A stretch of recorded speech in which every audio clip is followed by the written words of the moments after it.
আসসালামু আলাইকুম ভিউয়ার্স, এখানে দেখতে পাচ্ছেন 2 কাপ ময়দা নিয়েছি। এখন একটু পানি দিয়ে দিলাম। পানি দিয়ে এখন এটাকে ভালোভাবে মথে নেব। সুন্দর একটি নাস্তা তৈরি করে আপনাদেরকে দেখাবো। এখানে কিছুটা ময়দা ছিটিয়ে দিলাম। তারপর একটি ডো তৈরি করে নিব। এটা ভালো মতো সফট করতে হবে মুথে মুথে।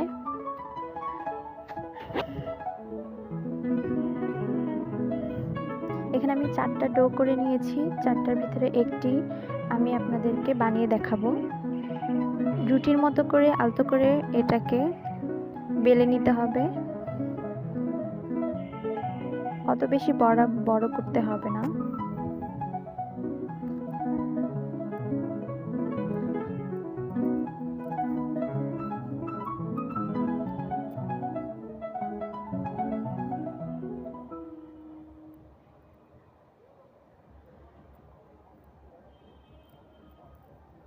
তো বন্ধুরা, এটার ভিতরে এখন আমরা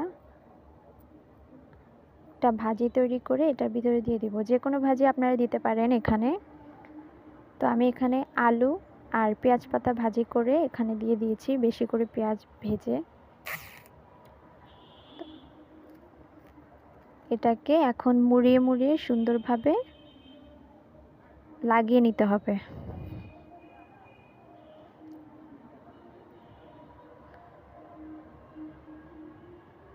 তো ভিউয়ার্স, দেখতেই পাচ্ছেন এটাকে ভালোভাবে আটকে দিচ্ছি যাতে এটা বের হয়ে না যায়। এখন এটাকে হালকাভাবে বেলে নিতে হবে যাতে বের হয়ে না যায়। বেশি চাপ দেওয়া যাবে না যাতে বের না হয়।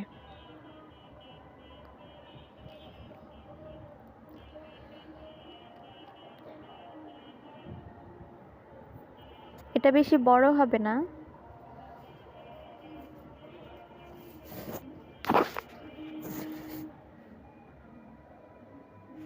এর থেকে বেশি বড় করা যাবে না।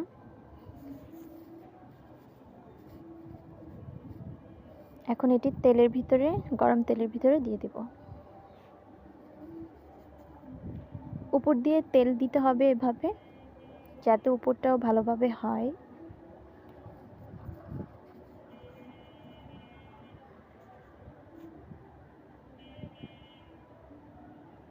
দেখো বন্ধুরা, কত সুন্দর একটা কালার চলে আসছে এখানে। খেতে অনেক মজা, অনেক মজা। বাসায় একবার ট্রাই করে দেখবে।